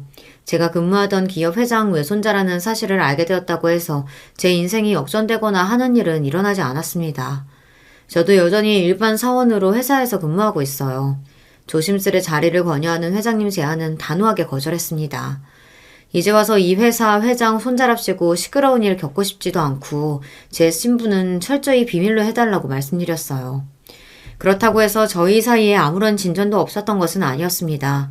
공교롭게도 누나를 함께 추억할 만한 사람 역시 또 그분만한 사람이 없더군요. 물론 저희 둘과 모두 지인이었던 이들 모두 하나같이 착한 사람이었던 누나의 갑작스러운 죽음을 안타까워하고 슬퍼했지만 아무래도 가족만 할 수는 없었겠죠. 그리 선을 긋기로 생각했는데 정작 저만큼이나 누나의 부재를 잊지 못하고 아파하는 그분을 보니 저도 모르게 동질감이 생기고 말았습니다. 이래서 핏줄이라는 게 무시 못한다는 건지 기분이 참 묘하더군요. 그렇게 누나 생각에 유난히 더 힘들어하던 날에는 함께 소주 한 잔 기울이는 정도의 사이가 되었습니다. 누나가 떠나던 날에 받았던 충격을 생각하면 이런 날이 올 줄은 몰랐는데 인생 참 살아봐야 아는 것 같아요. 그래도 아직 이 세상에 제 혈육이 한 사람은 남아있다고 하니 누나를 깊이 기억해주는 이 하나 더 있다는 것만큼은 좋은 것 같아요. 저는 이만하면 잘 지내고 있는 것 같습니다. 여전히 누나가 눈물나게 그리운 날이 있지만 누구보다 제가 잘 지내길 바라는 누나를 생각하며 혼자서도 제 몸 챙기고 주변 사람들과 잘 어울리고 그렇게 살고 있어요. 그래야 언젠가 다시 누나를 만나게 되는 날 조금이라도 잔소리 듣는 일 줄일 수 있겠죠. 제 이야기는 여기서 마치겠습니다. 여러분 모두 곁에 가족들과 행복한 하루 보내시길 바라며 이만 줄이겠습니다. 안녕하세요. 생각날 때마다 이 채널을 정말 잘 애청하고 있는데요. 이렇게 재미있는 채널을 앞으로도 꾸준히 운영해 주십사 하는 마음으로 제 사연을 보내봅니다. 재미있는 채널에 걸맞지 않은 이야기가 될까봐 살짝 겁은 나네요. 나름 용기를 내서 적어볼게요. 20대 후반의 나이, 지인의 소개를 통해 남편을 만났습니다. 처음에는 오빠, 동생 하는 사이로 잘 지냈었는데 남녀 관계가 정말 알 수 없는 것이라더만 어쩌다 보니 남편하고 깊은 사이가 되고 말았어요. 제가 힘들고 외로웠을 때 남편이 저를 지탱해줬던 것이 큰 계기였고요. 남편하고 결혼하자며 서로 얘기가 잘 되어서 제가 시댁에 인사를 드리러 갔습니다. 그러자 시어머니께서 저를 맞아주셨죠. 집에 모친은 안 계시고 부친만 계신다고요? 이혼을 하셨다니? 차라리 사별이었다거나 했으면 나았을 텐데 이혼이라는 대목이 마음에 좀 걸리네요. 내 말 너무 기분 나쁘게 듣지는 말아요. 내가 지금 아가씨한테 일부러 트집을 잡고 싶어서 작정한 게 아니고 가정 환경을 보면 그 사람이 보인다고 다들 그러잖아요. 그러니까 내가 어쩔 수 없이 마음에 걸리는 부분은 조금 솔직하게 얘기하는 것뿐이랍니다. 제가 알기로는 분명히 시어머니께서는 남편을 통해 그동안 저에 대한 이모저모를 많이 전해들어 놓으신 분이셨어요. 제가 편부 가정에서 자라온 것 뻔히 아셨을 텐데 그 자리에서 처음 아신 것 마냥 화들짝 놀라시면서 저를 복잡한 눈길로 쳐다보시는 것에 저는 심경이 좀 답답해졌던 것 같아요. 제가 마음에 안 들어서 일부러 저러시나 싶었습니다. 저보고 대학은 어디 나왔냐고 묻기도 하셨어요. 그것도 뻔히 이미 알고 계셨던 부분이면서 말이에요. 제가 나온 대학 이름과 전공을 설명드렸더니 시어머니께서는 혀를 끌끌 차셨습니다. 저런, 우리 아들보다 수준이 못하네. 이건 괜히 여자 쪽에 더 잘나봤자 별로 좋을 것 없는 대목이니까 그러려니 넘어갈 수는 있지만 우리 딸보다도 못한 건 나로서는 약간 이 아가씨는 조건이 별로다 이렇게 생각이 될 수밖에 없어요. 절대 내가 지금 아가씨를 욕하자는 건 아니고요. 사실만 따져보자면 그렇다는 거예요. 우리 애들이 그쪽보다 더 좋은 대학 간판을 달았다는 건 분명한 사실이니까요. 정신없이 말씀하시는 시어머니 때문에 혼이 쏙 빠질 지경이었죠. 저는 제가 무슨 소리를 들은 건가 싶어서 멍하게 고개만 끄덕였고 그러다가 시아버지와 눈이 마주쳤어요. 시아버지께서는 난색을 표하시며 팔꿈치로 시어머니의 팔뚝을 살짝 치셨죠. 자중하라는 눈치를 주신 것 같았어요. 시어머니께서는 절대 나쁜 의도 아닌 거 알죠? 라고 하면서 호탕하게 웃으셨고 거기다 대고 기분 묘했다고 할 수는 없는 노릇이라 저도 그냥 어색하게 마주 웃어드렸습니다. 커피를 타러 갔던 남편이 마침 자리로 돌아오면서 그때부터는 아주 평범한 대화가 오갔던 것 같아요. 시어머니께서는 당신이 자식 교육을 엄청나게 잘 시키셨으니 당신의 아들 같은 인물과 결혼하게 된 저는 이 세상에 둘도 없는 행운아라고 강조를 하셨어요. 그거 듣고 남편이 민망해 하든 말든 아주 태도가 단호하시더라고요. 사실 저보다 훨씬 더 좋은 조건의 여자하고 붙여주실 수도 있었는데 당신께서 워낙 너그럽고 자식들의 의견을 중요하게 생각하시는 분이라 그렇게까지는 안 하셨다고도 하셨습니다. 저보다 더 좋은 조건의 여자라면 대략 어느 수준을 말씀하시는 건지 내심 궁금했으나 그런 걸 드러내는 자리는 아닌 것 같아서 가만히 있었네요. 어쨌거나 은연중에 말씀해서 결혼을 허락하겠다는 의사를 비추고 계셨으니까요. 다행이라고 해야 할지 감사하다고 해야 할지 정말 갈피를 잡을 수 없었던 자리였습니다. 시아버지께서는 참고로 별 말씀 안 하셨어요. 무뚝뚝한 분이시라고 남편을 통해 들은 바 있었는데 정말 그러시더라고요. 참고로 시아버지께서는 남편의 생부가 아니십니다. 생부께서는 남편이 중학생일 때 돌아가셨다고 해요. 일을 하시던 중에 불의의 사고로 명을 달리하셨고 그 이후에 지금의 시아버지를 시어머니께서는 만나셨던 겁니다. 혼인신고는 안 하고 그냥 사실혼 부부로 살고 계셨어요. 결혼식도 올리셨고 무려 신혼여행까지 다녀오셨고 그랬기 때문에 사진들도 많았고요. 혼인신고를 정식으로 하지 않으신 것만 빼면 의심할 여지 없는 부분이셨네요. 오빠 혹시 아버님하고 어머님 아직까지 혼인신고를 안 올리신 이유가 돈 문제 때문이야? 잘은 모르겠지만 왠지 그런 이유가 아닐까 싶은데. 맞아. 수입 잡히는 것도 그렇고 이래저래 걸리는 게 있어서 그냥 혼인신고 안 하시는 게 이득이라고 두 분이 판단하신 것 같아. 이런 얘기가 나와서 말인데 내가 전에 얘기한 적이 있던가? 나는 등록상 주소지가 이전부터 친척 집으로 되어 있었어. 친척 어른들께서 그렇게 하라고 조언을 주셔서 일부러 옛날부터 그렇게 해뒀어. 오빠가 경제활동에서 버는 게 가족 수입으로 잡힐까봐 그랬구나. 그건 내가 잘하는 건 아니지만 그렇게 해서 사는 집들이 있다고는 얼핏 들은 적이 있어. 대학 다닐 때 친구들이 하는 얘기를 얼핏 들은 게 사실은 전부였어요. 이런저런 복잡한 일이 있어서 주소지가 가족집이 아니라 먼 조부모님 댁으로 되어 있다든지 그런 친구들이 있다고 들었거든요. 저랑은 상관없는 이야기 같아서 흘려들었었는데 제가 결혼할 남자가 설마 이런 것에 해당되는 줄은 몰랐습니다.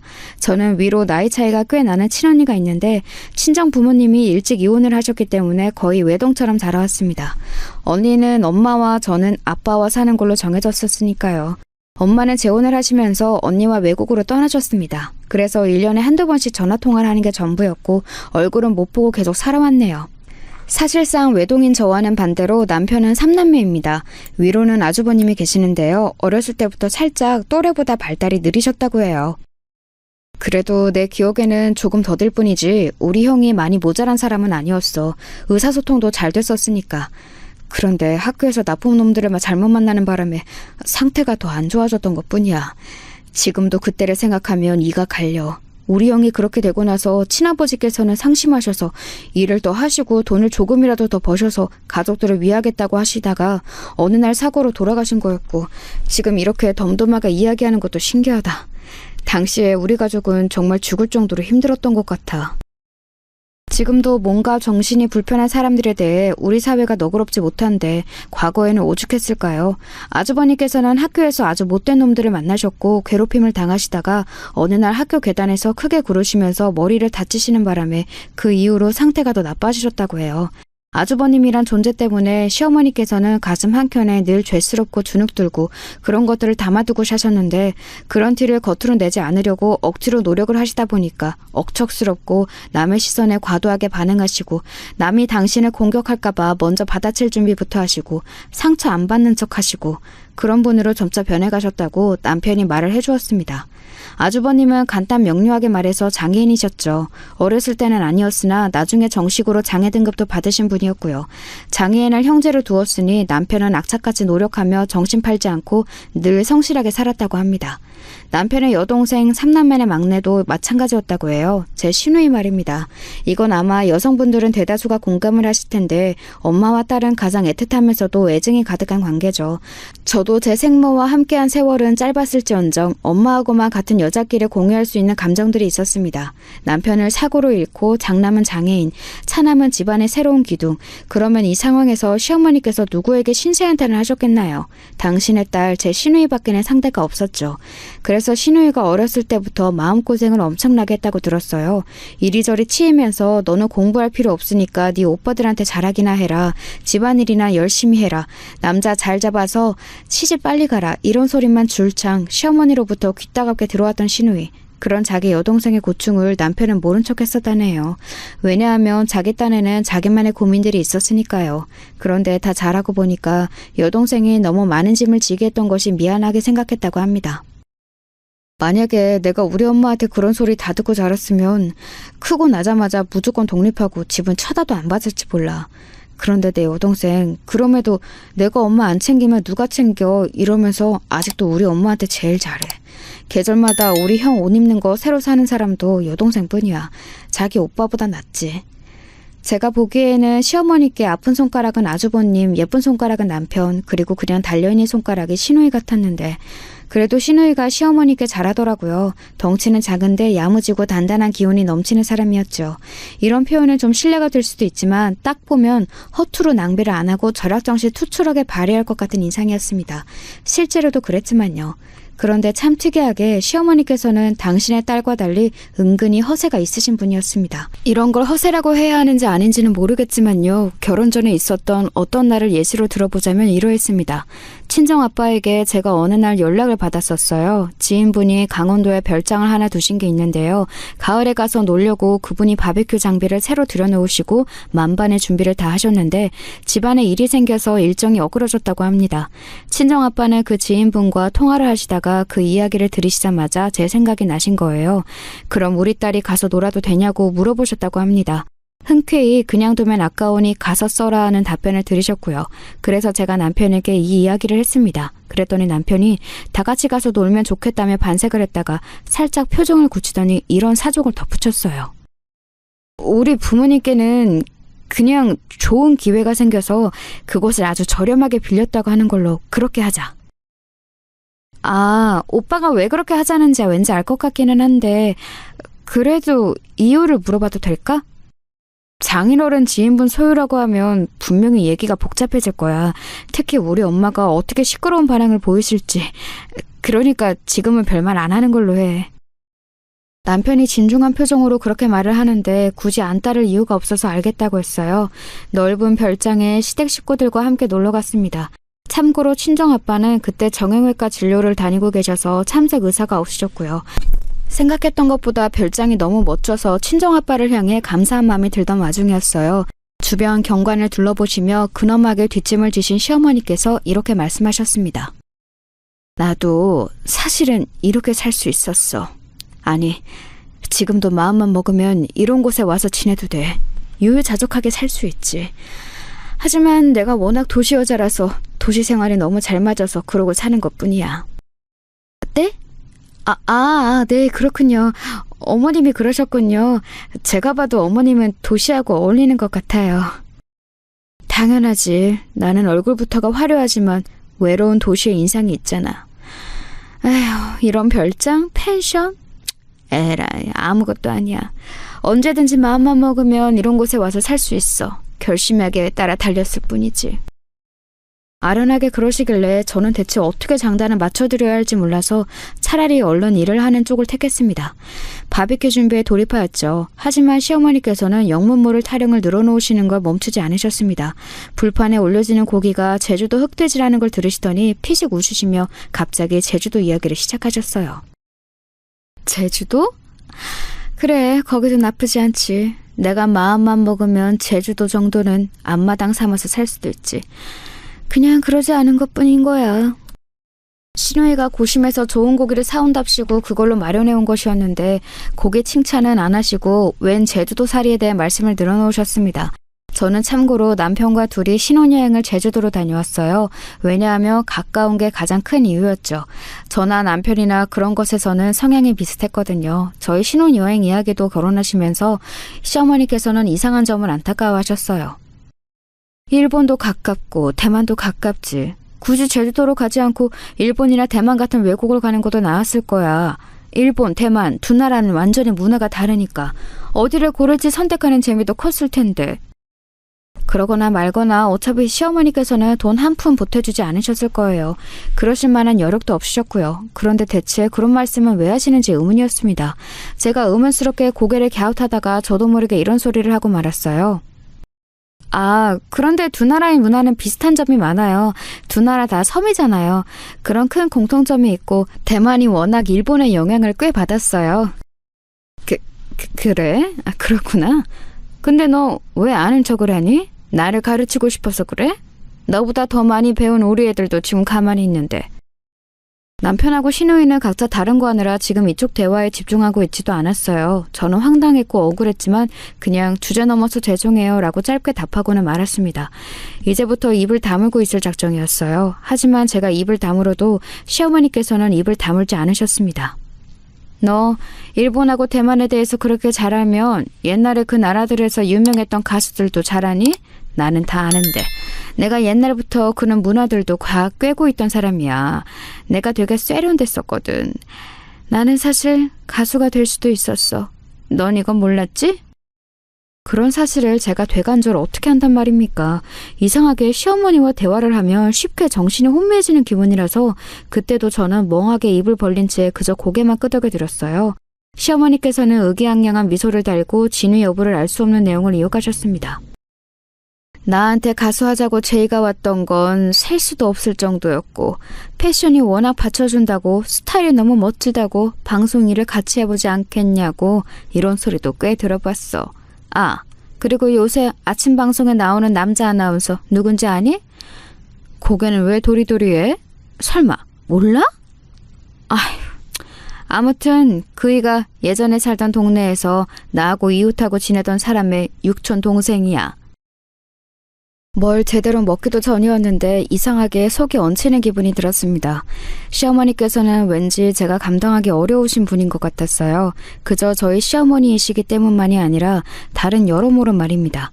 바베큐 파티를 시어머니께서는 그 누구보다 즐기신 듯 많이 드셨고 신이 난 얼굴을 하셨으나 끝나자마자 말씀을 다르게 하셨어요. 내가 마음만 먹으면 이런 거 자주 누리면서 살 수 있었지. 그런데 천성이 어쩌다 보니 이런 쪽으로는 게을러서 말이야. 귀찮아서 안 하고 살았어. 에휴, 별것도 아니네. 집에서 삼겹살 구워 먹는 것하고 크게 차이도 없어. 그러자 남편이 얼른 분위기를 수습하면서 다른 대화 주제를 꺼내더군요. 시아버지께서도 남편의 말을 받으시며 그 대화를 이어가셨고요. 저는 시어머니가 너무 어이없었습니다. 왜 시부모님께서 혼인신고도 안 하고 사셨겠나요? 돈이 많으셨다면 혼인신고를 안 하시는 수를 쓰실 필요가 없었겠지요. 돈이 궁하셔서 그리 찾았으면서 웬 허세를 부리시는지 이해가 안 갔어요. 그런 순간에도 아주버님을 챙기는 건 신우이였습니다. 큰오빠, 안 돼. 그거 먹지 마. 아직 안 익은 거야. 그거 볶지 말고 내가 주는 이거 먹어. 연신 아주버님을 타이르면서 챙기더라고요. 그러다가 아주버님이 욱하시며 크게 때를 쓰시면 그때는 시아버지께서 나서셨고요. 아주버님을 통해서 제가 한 사실인데 아무리 정신 연령이 낮고 의사소통이 원활하지 않아도 상대가 자기보다 어느 수준인지 가늠은 다 하더라고요. 상대를 봐가면서 행동을 하셨습니다. 엄한 시아버지께서 딱 버티시면 아주버님도 꽤 얌전하셨거든요. 시어머니께서는 아무것도 안 하셨습니다. 아주버님이 소란을 피우시든 말든 신경 안 쓰시고 열심히 고기만 드셨어요. 그러시더니 아무도 안 물어봤는데 이런 혼잣말을 남기셨죠. 나는 워낙 예전에 모진 고생을 다 했으니까 지금도 시달리며 살 필요까지는 없다고 봐. 딸 있으면 딸 시키는 거지. 왜 내가 하겠어. 이제 며느리도 있으니 더욱 내가 할 필요가 없지. 그 혼잣말 차라리 저는 못 들었으면 했습니다. 뒷정리는 거의 다 저 혼자 했어요. 불만은 없었네요. 시누이는 아주버님 챙기느라 바빴고요. 제가 남편한테는 시누이 도와주고 시부모님 챙겨드리고 그러라고 했습니다. 시어머니께서는 주무실 잠자리를 펴던 그 순간에도 여기도 별거 아니네 라는 소리를 입에 담으셨습니다. 이 별장 일화 하나만 보아도 시어머니께서 대략 어떠신 분인지 정확한 예시가 된다고 저는 생각하네요. 그날 늦은 밤중에 다들 잠에 들었을 때 남편하고 밖에 나와서 따로 도란도란 대화를 나눴더랬죠. 오늘 정말 고마워. 고생 많았어. 그리고 장인어른께도 정말 감사하다. 이렇게 좋은 곳을 덕분에 체험해봤어. 우리 아빠가 인맥이 좀 좋으신 편이야.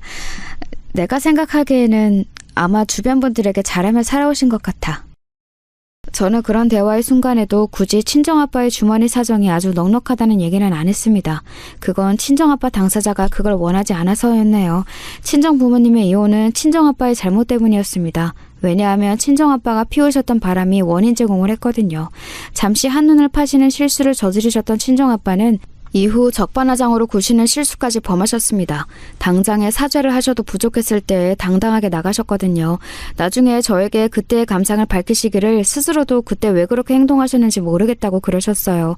끝내 이혼을 하게 되셨고 한순간에 반쪽짜리 가정이 되었죠. 친정아빠는 어딘가 공허한 기분으로 살게 되셨습니다. 나에게 너라도 있어서 너 잘하는 모습이라도 지켜볼 수 있어서 그거라도 다행이다. 앞으로 내가 너를 위해서라도 인생 포기하지 말고 열심히 살아야겠다. 저는 어렸던 저를 향해 그렇게 말씀하시던 친정아빠의 표정이 너무 쓸쓸하고 슬퍼 보여서 차마 왜 그러셨어요? 라고 원망도 못했던 것 같아요. 저는 거의 친할머니 손에 자라다시피 했습니다. 친정아빠는 일 때문에 바쁘셨으니까요. 그러면서 자연스레 보고 듣는 것들이 있어서 알게 되었어요. 친가에 부동산이 있다는 사실을요.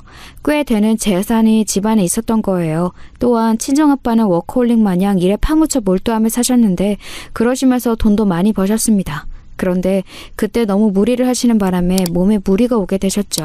어느 날 저에게 이런 강조의 말씀을 해주셨어요. 너는 나처럼 이러지 마라. 너무 열심히 살지 마. 알았지? 이건 게으르게 살라는 뜻이 아니라 아둥바둥 치열하게 건강까지 희생하며 살 필요는 없다는 뜻이야. 네가 그렇게 안 살았으면 해서 내가 열심히 산 거고 내가 뒤에서 너를 받쳐주고 있는 거니까 너는 나만 믿고 네가 살고 싶은 대로 인생을 편하게 살아도 돼. 그래도 상관없어.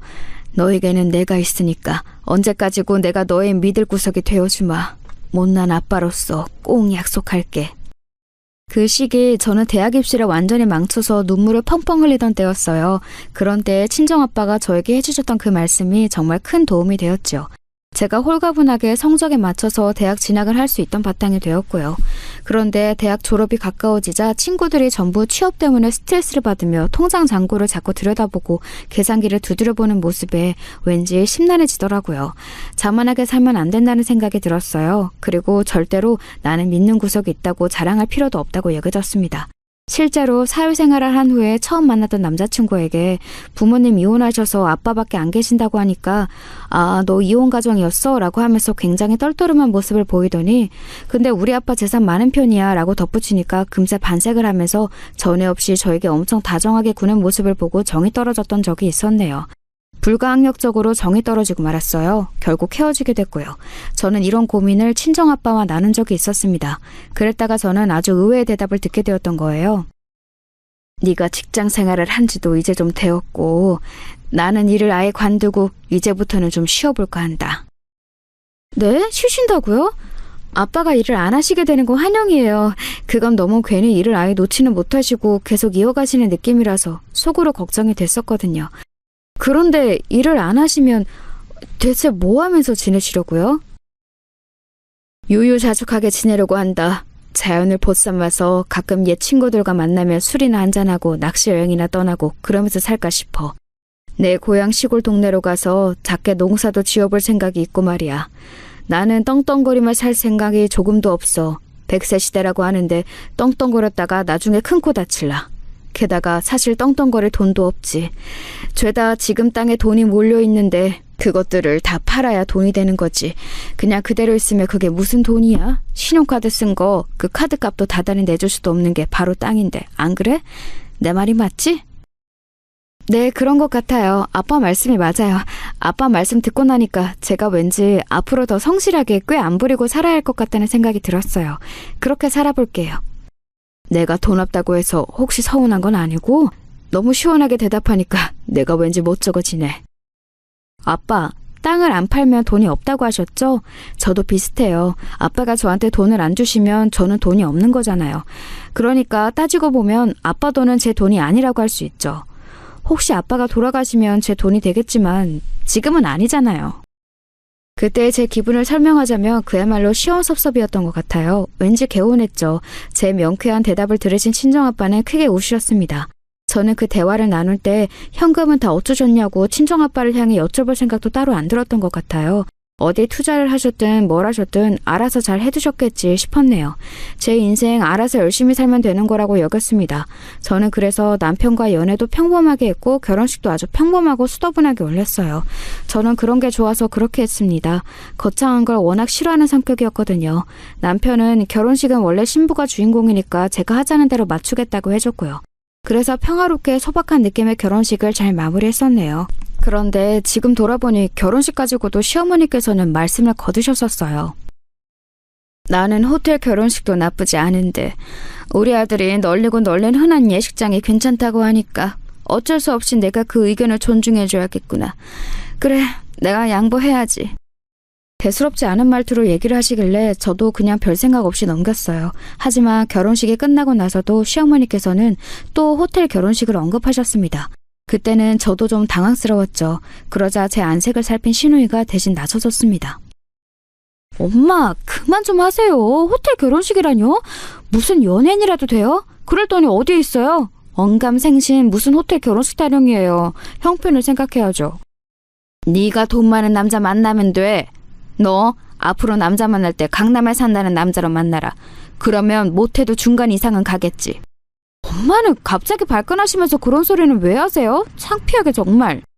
신우이가 민망해했는데 그럼에도 시어머니께서는 몇 분 더 강남 타령을 하셨던 것 같아요. 그때는 잘 몰랐지만 시간이 좀 지나서 생각을 해보니 시어머니께서는 부에 대한 갈망이나 환상이 심하신 동시에 강남에 대한 동경도 강하셨던 분이었어요. 그런데 시댁에 정말 놀라운 일이 벌어지고 말았습니다. 돈 문제 때문에 시부모님의 혼인신고도 기약 없이 미루시고 남편은 계속 다른 집에서 따로 살아온 것처럼 그렇게 살았던 시댁이었는데 그 노력이 빛을 발한 거예요. 시누이가 기어이 해냈습니다. 청약에 당첨이 된 것이었어요. 난데없이 시댁에 새로운 집이 생겼습니다. 위치는 바로 강남이었어요. 끝자락이기는 했으나 분명히 강남이었죠. 당첨 사실을 알았을 때 시누이는 눈물을 흘렸고 시아버지께서는 전에 없이 활짝 웃으셨어요. 아주버니께서는 영문도 모르신 채로 그저 시아버지를 따라서 신나게 웃으셨습니다. 시어머니께서는 시누이의 손을 꼭 잡으시며 감동에 차서 말씀을 하셨죠. 이 세상에서 우리 딸이 최고다. 최고이고 말고. 나는 언젠가 반드시 이런 날이 올 줄 알았어. 내 인생에 강남 아파트에서 꼭 살게 될 거라고 믿어 의심치 않고 살아왔지. 언제 어느 때에 살게 될지 그게 관건이었는데 우리 딸 덕분에 지금 이렇게 살아보게 되었구나. 이런 행운이 찾아오다니 로또 당첨보다 더 대단한 것 같아서 솔직히 실감이 안 나고 아직 떨떨했는데 우리 엄마가 이렇게 좋아하시는 거 보니까 현실이 맞네. 우리 진짜로 강남에 집이 생겼네요. 엄마, 우리 앞으로 더 잘 살아봐요. 기쁨에 눈물을 흘렸던 시누이가 나중에 저한테 말을 해주기를 자기는 청약에 당첨되고 나서 가장 기뻤던 순간 중 하나가 시어머니께 최고다라는 소리를 들었던 것이라고 했습니다. 딸은 엄마를 평생 짝사랑하는 존재라고 누가 그랬던가요? 시누이를 보며 정말 그 말이 맞는 것 같더라고요. 남편 또한 감격에 차서 어쩔 줄 몰라 했고 시댁의 경사에 저도 너무 행복했습니다. 그런데 문제라면 단연 시어머니께 있었던 것 같아요. 시누이는 이 엄청난 행운에 감사하며 차곡차곡 준비를 해나갔고 시아버지께서도 마찬가지이셨죠. 놓치는 건 없는지 꼼꼼하게 따져보시면서 남편에게 여러 가지 의견을 구하기도 하셨어요. 시어머니께서는 반면에 무작정 들떠 계셨습니다. 노래를 아예 불러대셨어요. 강남 사람 된다, 강남 인맥 생긴다, 강남에서 신분 상승한다 이런 노래를 줄창 불러대셨는데요. 저희 부부가 주말에 시댁에 방문했을 때도 강남 타령을 하고 계셔서 시누이가 민망했습니다. 엄마, 어차피 거기 가면 이웃들도 다 자기 능력으로 거기 온 사람들은 없을 거예요. 우리 집에 양, 여, 위, 아래 전부 다 우리 가족하고 상황이 똑같은 사람들일 뿐일 거라고요. 웬 강남 이웃, 강남 인맥을 그렇게 꿈에 부풀어서 기대를 하세요? 왜 너는 초를 치고 그래? 우리가 강남에서 살게 되면 이제 다른 인생이 펼쳐지는 거야. 네가 거기 살면서 아무래도 지금보다야 강남 남자를 만날 확률이 더 높아지지 않겠어? 강남의 진짜 백의 부자 남자를 네가 작정하고 확 낚아봐. 닦기는 뭘 낚아요. 결혼은 때 되면 괜찮은 사람 만나서 제가 알아서 할 테니까 엄마는 제발 신경 좀 꺼주세요. 자꾸 그러시면 될 일도 안 돼요. 우리 딸은 워낙 똑똑하고 잘났으니까 알아서 하게 두고야 싶지. 나도 그러고는 싶은데 너보다 훨씬 더 잘난 네 오빠도 결혼을 그따위로 해서 나한테 변변찮은 며느리라 들이밀었는데 너라고 결혼을 잘하리라는 보장이 없잖아. 나는 그 생각 때문에 우리 딸이 걱정돼서 이러는 거야. 갑자기 제가 거론되었고 저는 두 귀를 의심해야만 했습니다. 변변찮은 며느리, 이 집에 며느리는 저밖에 없었으니까 그럼 그건 제 이야기였잖아요. 저는 나무를 묻히다 말고 황당해져서 시어머니 쪽을 쳐다봤는데 그러자 저를 향해 맑은 눈빛을 보내시면서 뭐라는 표시로 응수를 하시더군요. 시누이는 저에게 자기가 대신 미안하다는 표정을 지어왔고요. 그래서 저는 그냥 독특하신 시어머니께서 또 저러시는구나 이런 마음으로 못 들은 척 넘겨버렸습니다. 그런데 식사가 다 끝나고 뒷정리를 하려는데 시어머니께서 제 옆에 오시더니 이렇게 말씀을 하셨어요. 내가 절대로 너를 작정하고 욕하고 싶어서 그러는 건 아니야. 내 말이 무슨 뜻인지 알지? 아, 네, 그럼요, 어머님. 설마 어머님이 저를 일부러 안 좋게 생각하고 말씀을 하시겠어요? 아니신 거 다 알아요. 그래, 안다니까 다행이구나. 나는 네가 좀 부족하고 변변치 않고 우리 집안의 고상한 수준에 비해서 살짝 격이 떨어지는 그런 분명한 사실만을 짚을 뿐이야. 내가 절대로 뭐 양념을 친다거나 그런 적은 없어. 악의는 없다는 뜻이란다. 네가 설마 속이 좁게 나를 성격 나쁜 시어머니로 몰고 갈까봐 내가 미리 설명을 다 해주는 거야. 저는 그때 속으로 진지하게 이런 생각을 했습니다. 남편도 시누이도 시어머니의 이런 성격을 안 닮았는데 천만다행스럽게도 남매가 기질이 둘 다 외탁이 아니라 친탁을 했구나 싶었습니다. 남편은 성격이 조금 골치 아프거나 어려운 일을 정면으로 마주하기 싫어하는 편이었으나 시어머니의 요상한 사고방식과 비슷하다고 보기는 어려웠어요. 그런 생각들로 제가 멍하게 있으니까 저보고 표정이 불손하게 뚱하다면서 시어머니께서 저를 지적하셨습니다. 그러자 제 입이 멋대로 움직여버렸어요. 어머님, 대체 왜 이러세요? 전부터 궁금했어요. 도대체 왜 이러시는 건지 알고 싶었습니다. 저를 싫어하시는 건지 좋아하시는 건지 생각이 많으신 건지 아니면 없으신 건지 모르겠어요. 저는 당초에 어머님을 모르겠으니까 알려주시면 배울게요. 내가 키워낸 우리 애들보다 네가 못한데 내가 우리 애들 선생이라 다름없는데 그렇다면 네가 나보다 못해도 한참을 못하다는 거 아니니? 그런데 어떻게 네가 나에 대해서 배울 수가 있겠어? 이해가 되겠니? 내가 너의 수준에 비해서 고상하고 깊이가 있는 사람이기 때문에 너는 내가 어려운 것 같구나. 네, 어려운 것 같아요. 너무 어려워서 저는 머리가 좀 아프네요. 죄송하지만 잠깐 쉬다가 마저 치워도 될까요? 처음에는 내 눈치 보면서 비비도 열심히 맞추더니 이제는 그런 노력도 안 할 건가 봐? 잘난 우리 아들 채워가서 내 품에 다 넣어버렸다 이거지? 그래, 너 잘났다. 너 대단하다. 내가 네 나이였을 적에는 네가 상상도 못할 정도로 내 기세가 대단했기 때문에 지금 네가 이렇게 까부는 거 내가 어느 정도 용납은 돼. 내가 너른 마음으로 봐주마. 그래서 지금 제가 잠깐 쉬고 와도 된다는 건가요? 안 된다는 건가요?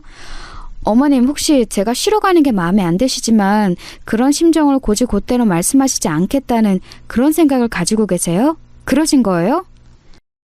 제가 혼란스러운 와중에도 시어머니의 의중을 파악하려고 애를 쓰며 여쭈어봤는데요. 시어머니께서는 민망하신지 눈알을 굴리시면서도 이내 고개를 끄덕이셨습니다. 저는 한숨을 삼키며 쉬러 가지 않았고 그냥 뒷정리나 이어서 했죠. 그런데 그게 끝이 아니었어요. 시어머니께서는 근엄하신 표정을 지으시더니 마무리를 하셨습니다. 내가 분명히 정리를 해줄게. 너보다 우리 아들이 잘났어. 너보다 학벌, 직장 다 뛰어나고 그리고 나는 이제 강남 사모님이야. 너는 강남 사모님을 시어머니를 두고 잘난 남편을 끼고 사는 여자가 된 거지. 제법 괜찮은 조건인 것 같지 않니? 그럼 이제 네가 앞으로 나에게 더 감사한 마음을 가지고 나에 대한 존경심을 보여주는 게 좋겠지? 아, 내가 또 분명하게 밝혀두는데 내가 절대로 너 싫어서 지금 이런 소리 하는 게 아니고 네가 며느리 노릇을 제대로 할 줄 모르니까 친절하게 알려주는 것뿐이야. 알았니? 예전에 친정아빠가 저한테 해주셨던 말씀이 갑자기 그때 떠오르더라고요. 사업을 하다 보니까 별별 인간 군상들을 다 접하게 되는데 딱 봐도 정신 나간 종자 같으면 굳이 그 사람한테 쓴소리 안 한다고 그러셨습니다. 똥이 더러워서 피하지 무서워서 피하는 건 아닌 것과 같은 이치라고 하셨죠. 그 말씀이 떠올라서 저는 시어머니께 순한 웃음을 지어드렸습니다. 아무 대답 않고 착한 웃음으로 응수를 해드리는 게 가장 현명할 것 같더라고요. 그러자 시어머니께서는 만족스러운 얼굴을 하시며 돌아서셨고요. 겪을수록 황당한 시어머니의 면모에 놀란 저는 이런 감상을 남편과 나누었어요. 시어머니께서 범상하지 않으셨고 맞춰드리기 어려운 분이라고 그랬죠. 그런데 남편이 제 의견에 동의를 하면서도 묘하게 기분 나빠하는 기색이 보였습니다. 예전에 마음고생을 너무 많이 하셨고 남편 잃고 혼자 자식을 둘이나 키우시며 사시다 보니 성격이 그렇게 되신 거라고, 그런 영향이 있다고. 시어머니를 그런 식으로 남편이 변호했어요. 남편 앞에서 너무 시어머니 안 좋은 이야기를 하는 건 나쁜 선택지가 될 것 같아서 저도 자중을 했습니다. 하지만 시어머니께서는 저를 보실 때마다 오만 지적질을 해대셨으며 꼭 말씀 끝에 내가 일부러 이러는 게 아니라 사지를 짚은 것이라는 등 핑계를 대셔서 제 속을 더 갑갑하게 만드셨어요. 시댁에 안 가서 시어머니를 안 배워도 연락이 안 오니까 별 수가 없었습니다. 전화로 문자로 자꾸 저에게 이런저런 말씀을 늘어놓으셨죠. 대체 며느리 생기기 전에는 어떻게 하고 싶으신 말씀들을 참으며 사셨는지 의문일 정도였습니다. 근데 남편이 저에게 그러더라고요. 만약 시어머니께서 저를 싫어하시는 거라면 굳이 먼저 연락을 절대 하실 분이 아니라고 말입니다. 점차 저를 의지하고 계신 것이기 때문에 시어머니께서 자꾸 저를 찾으시는 거라고 했어요. 저는 엄마 없이 살아왔기 때문에 괜히 뜨끔했습니다. 제가 그런 정서를 알지 못해서 시어머니를 살짝 오해하고 있던 걸 수도 있잖아요. 마음을 좀 고쳐먹기로 했죠. 초심을 찾기로 했어요. 시어머니를 맞춰드리는 건 정말 힘든 일이었지만 제 딴에는 열심히 비위를 맞춰드렸습니다. 그게 시어머니께는 최고의 며느리 노릇일 것 같았네요. 친정아빠와 연락을 할 때면 시댁과 잘 지내고 있다고 항상 그렇게 말씀을 드렸어요. 그래서 친정아빠도 제 결혼 생활이 평탄한 것에 무척 흐뭇해하셨습니다. 그리고 어느새 시간이 흘러 시댁이 드디어 청약 당첨이 된 강남 아파트에 입성하는 날짜가 다가왔어요. 친정아빠는 저에게 선물을 뭘 해야 좋을지 모르겠다며 고민이 된다고 하셨습니다. 새집 선물이요? 어차피 집이 큰 평수도 아니고 살림살이도 다 정해져 있으니까 요긴하게 쓸만한 것이라면 집 들일 때 너도 나도 사가는 휴지 정도만 생각이 나네요. 그게 아니라 혹시 특별하게 기념비적으로 드릴 만한 선물이 있을까 해서 물어본 거야. 그동안 내가 너무 사돈댁에 아무것도 안 해드리고 신경을 못 써드린 것 같아서 마음에 걸리더구나. 얼마 전에 TV에서 해주는 다큐를 봤는데 그걸 보면서 내가 또 인생이란 뭘까 이런 생각을 한참 했거든. 친정아빠가 정말로 당시부터 소탈한 생활을 하고 계신 것도 그랬지만 사실 기본적으로 남을 잘 믿지 않으시고 일정한 선을 그어놓은 분이시기에 제 시댁과 굳이 왕래도 안 하셨고 당신 스스로를 드러내지 않으셨다는 걸 저는 내심 잘 알고 있었습니다. 그런데 친정아빠가 먼저 이렇게 나서겠다고 하시는 걸 보니까 신기하기도 했고 반가운 마음도 들기도 했고 그랬어요. 시어머니께서 재미 들리신 취미를 친정아빠께 알려드리게 됐죠. 그건 바로 골프였습니다. 강남에서 살려면 폼나는 취미생활 한 개는 만들어야겠다고 하시며 시어머니께서는 몇 달 전부터 골프를 치러 다니셨는데요. 골프 치실 줄 아는 동네 분들에게 편승해서 공원에 마련된 골프 코스를 돌며 치는 법을 익히셨습니다. 그런데 적성에 맞으셨던 건지 무척 재미있어 하셨어요. 역시 나는 고급스러운 게 잘 맞는다는 말씀을 때마다 빼놓지 않으셨고요. 아무튼 저는 친정아빠가 새로운 골프 용품이나 뭐 그런 걸 사주실지 알았습니다. 하지만 제 생각보다 아예 작정을 하셨더라고요. 친정아빠가 통 크게 준비하시는 선물의 정체를 알고 제가 깜짝 놀랐으니까요. 시댁이 강남에 입성하고 맞는 첫 주말이었습니다. 저희 부부가 토요일 이른 오전에 방문을 했는데 시어머니께서 바로 저에게 따져 물으시더군요. 너는 어떻게 사돈이 이런 걸 보내시도록 그냥 둘 수가 있었니? 사돈이 우리 집안 수준을 몰라도 한참 모르시는 것 같은데 슈퍼타이? 삼겹 화장지?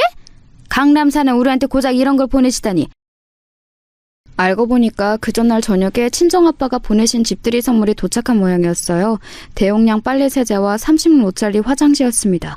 평범하고 무난한 것들이었는데 시어머니께서는 마치 당신의 모욕이라도 당하신 양 굴었어요. 시아버지께서는 난처하신 듯 시누이가 욕실에서 아주버님 머리 감겨드리는 걸 도와드리겠다며 자리를 뜨셨죠. 근데 옆에는 남편이 시어머니 눈치를 봤습니다. 제 눈치가 아니라요. 장인어른께서 생각이 좀 부족하시긴 했네. 강남 아파트에 저런 걸 보내신 건 살짝 너무하시긴 했다. 뭐? 강남 살면 빨래 안 해? 휴지 안 써? 우리 아빠가 보내신 게 도대체 뭐가 어떻다고 지금 이런 얘기가 나오는지 나는 이해가 안 가. 어머님, 지금 농담하시는 거 아니라 진담 맞으세요? 어떻게 이런 걸로 트집을 잡으세요? 그간 어머님이 이해 안 갈 때가 많아도 꼭 참았는데 이건 정말 아닌 것 같습니다. 제가 단호하게 외치자 시어머니께서는 이사 때문에 큰 용량으로 구매해 두신 쓰레기 봉투에 슈퍼타이를 버리셨어요. 제 눈앞에서요. 그리고 화장지를 그 옆에다가 두시며 이것도 같이 버리고 싶다고 하셨습니다. 제가 인내심의 한계에 다다른 순간이었죠. 도저히 이놈의 집구석 이해할래야 이해할 수가 없어서 다 그만두겠습니다. 이혼할게요. 어머님의 잘난 아들 다시 가져가세요. 그러자 남편이 깜짝 놀라서 어쩔 줄 모르더군요. 진정하라고 저를 붙잡는 남편의 손길을 뿌리쳤습니다. 시어머니께서는 당황해서 입을 쩍 벌리셨다가 저에게 매달리는 남편을 보고서는 표정을 굳히셨어요. 웬 네가 저 자세로 나가? 어디 감히 먼저 이혼을 입에 올리느냐고 따끔하게 혼내야지. 아니, 이혼 당장 해버리자면서 강하게 나가야지. 우리 아들이 대체 뭐가 아쉬워서 숙여야 돼?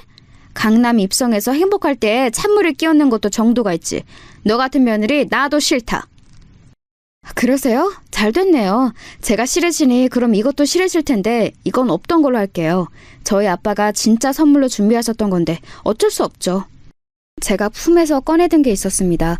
그걸 보신 시어머니의 눈이 휘둥그레졌고 남편도 마찬가지였죠. 그때 시아버지와 시누이가 소란을 듣고 이쪽으로 다가왔어요. 시누이가 가장 먼저 제 손에 들린 걸 알아보더군요. 이거 혹시 골프장 회원권? 엄마, 다음 생에 다시 태어나면 이런 럭셔리한 골프장에서 1억 원짜리 회원권 끊고 살고 싶다면서 얼마 전에 저한테 사진 예시들 찾아서 보여주셨잖아요. 이거 그런 거 아니에요? 맞아요. 골프장 회원권 1억짜리도 맞고요. 저희 아빠가 어머님의 골프에 재미 들리셨다는 거 저한테 들으시고는 특별히 준비해 주신 선물이에요. 1억 정말 큰 돈이긴 하지만 저희 아빠 재산에 비하면 그렇게 큰 돈도 아니라서요. 제 말이 끝나자마자 시어머니께서는 털썩 주저앉으셨습니다. 다리에 힘이 풀리신 듯 했죠. 저는 미련 없이 돌아섰습니다. 남편이 저를 황급히 따라왔죠. 대체 어떻게 된 영문이냐며 묻기에 바로 대답을 해줬습니다. 사실 친정아빠가 자산가이시고 동시에 구두쇠이셔서 그간 돈 얘기를 안 꺼냈다고요. 덤덤하게 답했더니 남편이 놀라서 그대로 굳어버렸습니다. 그때 저희가 서 있는 현관 쪽으로 시어머니께서 달려오셨어요. 그랬구나. 어쩐지 나는 너 처음 봤을 때부터 숨길 수 없는 귀티가 흐른다고 생각했어. 그러니까 내가 너를 며느리로 받아준 거였지. 아니 이럴 때가 아니지. 그동안 내가 너무 실수를 많이 저질렀지. 절대 네가 미워서 그런 게 아니야. 내가 뭘 모르고 잘못 행동했을 뿐이야. 이제라도 내가 바로잡을 테니 너도 나를 한 번만 용서해주고 받아주면 안 될까? 응? 이혼이라니. 그런 무서운 말은 하지 말아다오. 내가 이렇게 빈다. 제가 아무 반응을 안 보이자 급기야 시어머니께서는 두 손을 모아 싹싹 빌어대셨습니다. 저도 모르게 한숨이 나오더라고요. 한숨을 푹푹 내쉬면서 그 집을 나왔어요. 시어머니께서는 울부짖으셨고 시아버지와 시누이가 대체 무슨 일이냐며 따져 묻는 소리들을 마지막으로 들었네요.